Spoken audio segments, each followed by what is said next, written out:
All right, so our review for quiz 8 is going to start off with the idea of simplification. So we're going to simplify.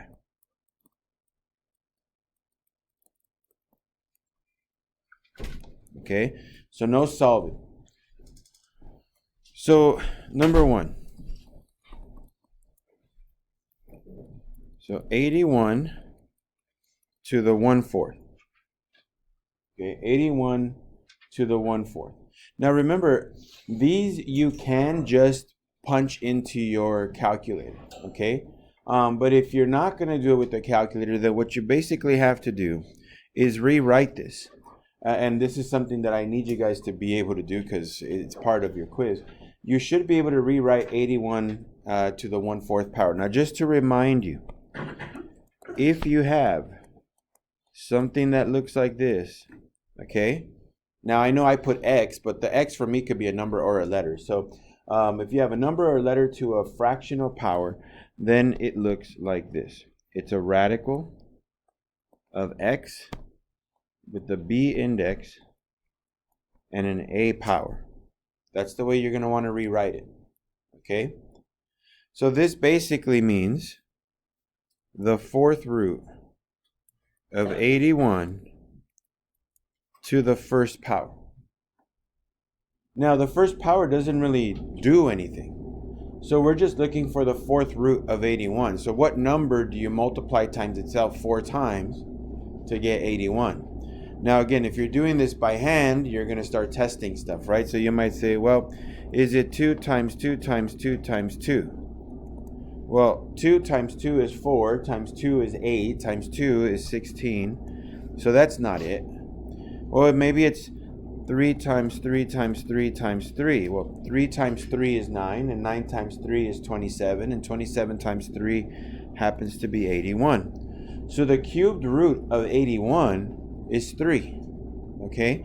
So 3 to the 1st power is 3. Okay? So there's your solution for 81 to the 1/4 power. Now again, you could have literally just typed in 81, then pressed the power button and typed 1/4 and then equals, and it's going to give you that. And there's no problem with you doing that. The problem arises when you take the upcoming CASP exam in March.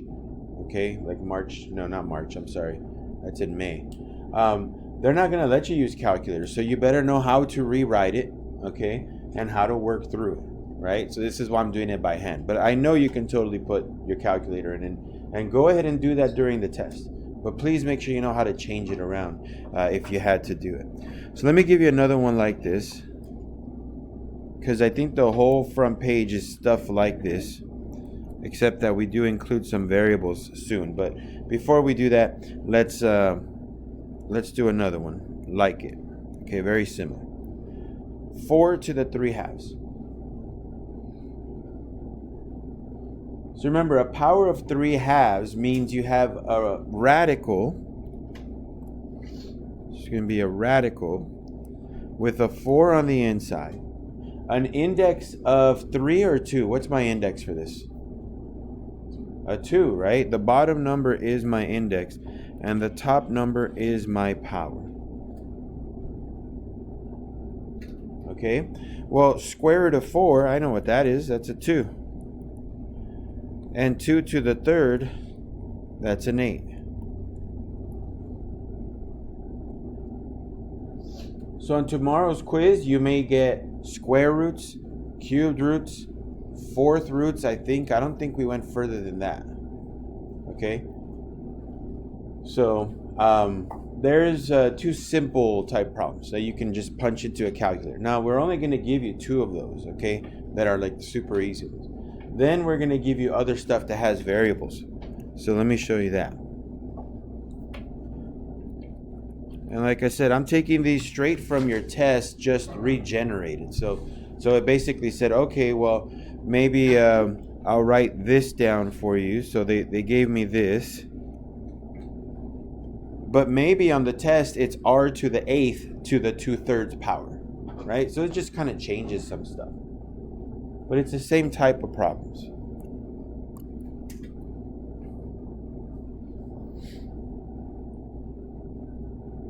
One year I had a student. I had this on my table. It was like 4 years ago, 5 years ago. I had this on my table. They read it. It said quiz number, whatever, sections, whatever. And I remember I didn't know they did, but they took pictures of it, and I had no idea, right? I would have told them it's not the real one, but I didn't know. They went home, they worked it all out, they studied it, they practiced it, they memorized the answers. When they came back, they took the test, they finished the test in less than 10 minutes. They wrote all the answers down real fast. And I'm like, man, how'd you do? Because they were the first one to turn it in. You know, when you're the first one to turn it in, either you're really good at it or you were terrible and you just gave up, right?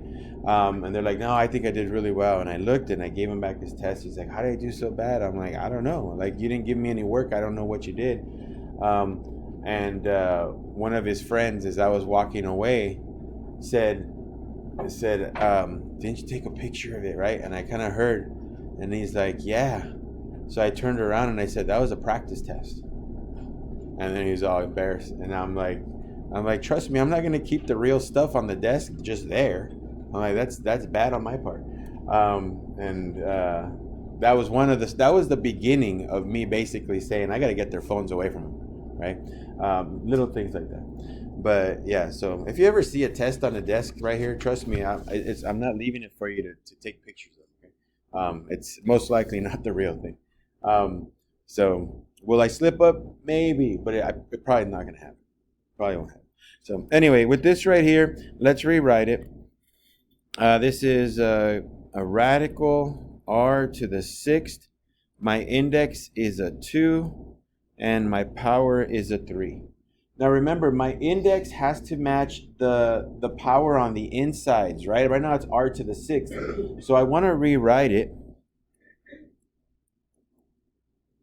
as r squared, r squared, r squared. Okay, that's going to be r to the 6th, right? Because whenever you multiply the same base, you add the power. So 2 plus 2 plus 2 is 6. So I can take out 3 r's from this. So this r comes out, this r comes out, this r comes out. So this is what we end up with. R to the 3rd to the 3rd. Okay? Because it's r times r times r on the outside. So r to the 3rd to the 3rd, what do I do when I take a power to a power? Do I add, multiply, divide, or subtract? Yeah, you multiply, right? A power to a power is a product, right? P. A power to a power is a product. So 3 times 3 is 9. So this becomes r to the 9th. Okay, now I'll write that little definition here. X to the, oh, you know what? Let me use a. To the b power is x to the a times b. Now remember, this is an old definition. This is from Algebra 1, probably even before that.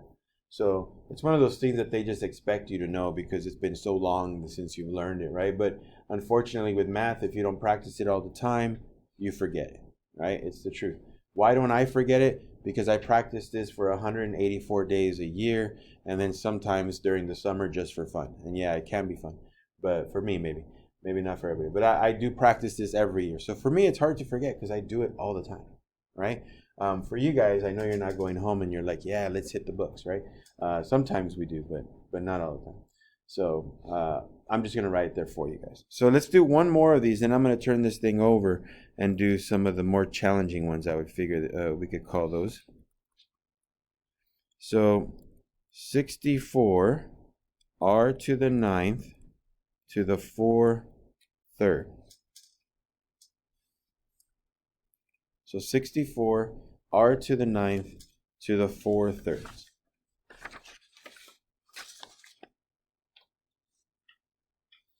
I swear there's supposed to be a negative power. I think there is. I might do one more that has a negative power just to remind you about that. And then after that, it's those squaring both sides problems. So we'll probably just do 2 of those and then we'll be done. All right, so rewrite. Now remember, for these, the number 3 and number 4, you can do with the calculator if you own one of those really nice expensive ones, right? Those $120 plus ones. You can just punch this into a calculator and be just fine. but to spend that much money on that just for this, it's worthless. So we are going to just do this by hand. Okay, so it's going to be 64 r to the 9th. What's my index for this one? A 3, and my power is a 4. Okay, what is the cubed root of 64? You're supposed to know this. Not 8, that would be the square root of 64. Cubed root of 64. A number you multiply times itself 3 times. It's 4. Yeah, it's 4. So 4, okay, that's my cubed root. Now, r to the 9th. So notice I took out the 4. Let me put a little symbol there so you guys can see that I'm going to do that first. Okay? R to the 9th is just r to the 3rd, r to the 3rd, r to the 3rd. And then we still have a 4th power out here. Okay? Since the index matches those powers, I can take 1 out for each. So right here, r goes out, r goes out, r goes out. So that's r cubed, right? So this is 4 r cubed to the 4th. Well, 4 to the 4th, that's, let me write this down here, 4, whoops. That's the same as 16 times 16, right? 4 times 4 is 16, 4 times 4 is 16. And 16 times 16 is 256, okay? So that's 256.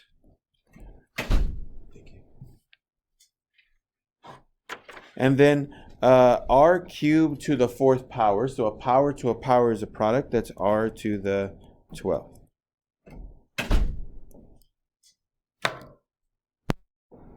All right, so one more of these types. And this one has negative power. So something like this.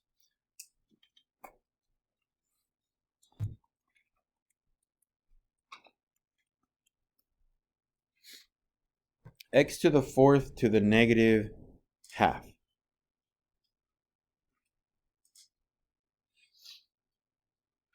Okay? Remember, when you have a negative power, and I'll write down the definition for us here. Okay? It becomes either this, it's up to you how you want to write it. It becomes either that or that. Either the A can follow it if you want it to. You can follow it to the bottom, but it becomes positive though. Or you can leave it up top, but just make it a power for the whole thing. Okay? Whatever works best for you. So for me, I'm going to use the first definition, the 1 over x to the a for this problem. Okay? So I'm going to flip this problem around. 1 over x to the 4th to the half. Okay? Now notice how I have a power to a power?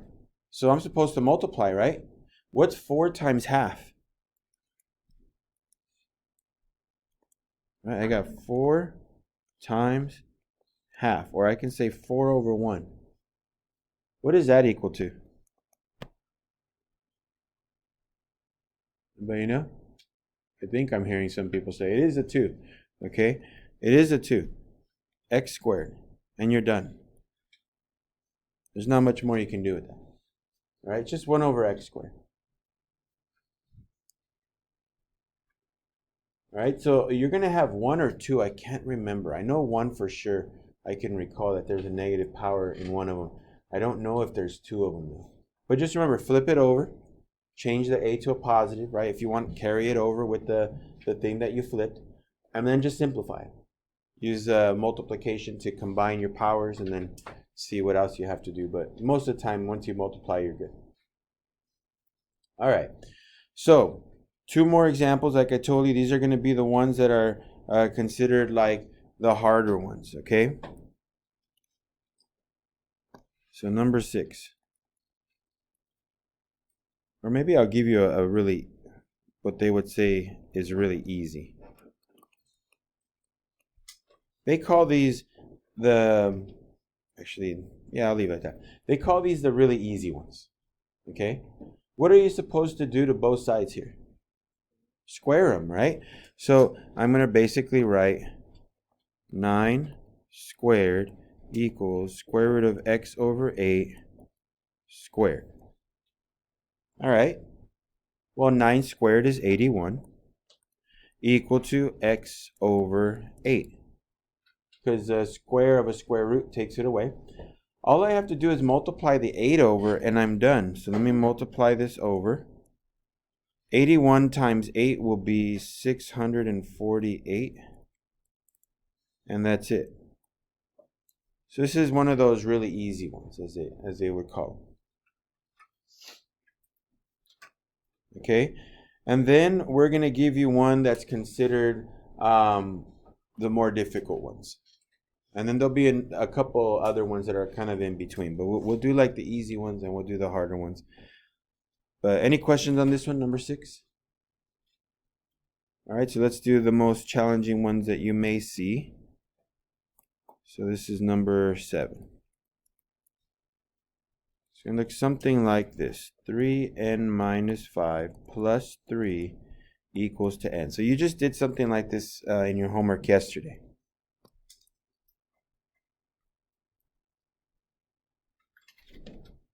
So remember the little hint I gave you guys, okay? When it comes to doing these problems, you want to get your radical by itself. You want to move everything else out of the way. So let me put that over here. Leave the radical by itself. Okay? You want to leave the radical by itself. So that plus 3 that I see right there, I'm moving that over. So radical 3n minus 5 equals to n minus 3.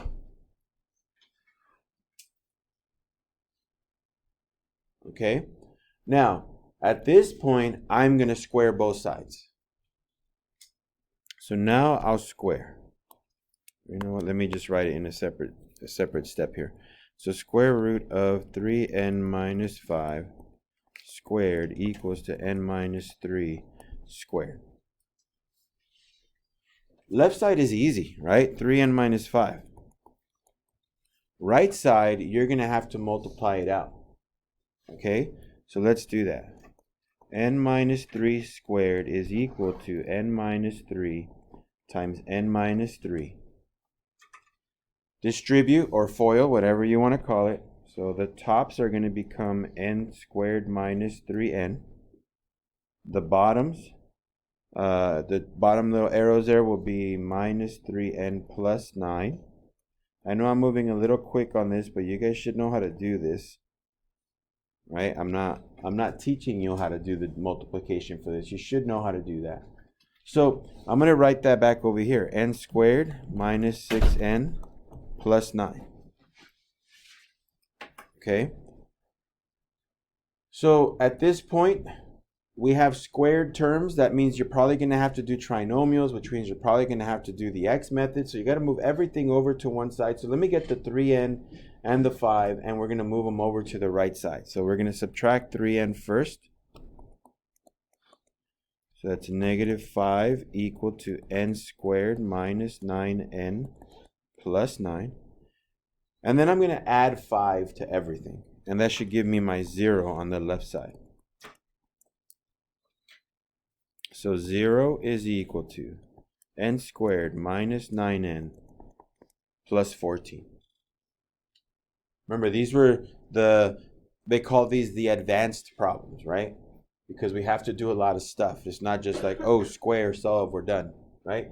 No, this is square, expand, solve for 0, now x method, now you have factors, now solve for those. Oh yeah, by the way, you got to check, right? There's a lot of stuff that goes into these.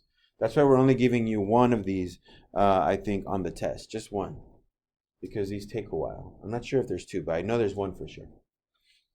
So let's do the x method for this. Almost done. So A is 1, B is negative 9, C is 14. So on top is a times c, that's 14, and on the bottom is b, which is negative 9. What two numbers can I use for multiplication of 14 and addition of negative 9? Negative 2 and negative 7. And I'm going to use those, n minus 2, n minus 7. You'll notice I didn't divide because my a is 1, so no need to divide. So let me rewrite that. We're almost done. We're almost done.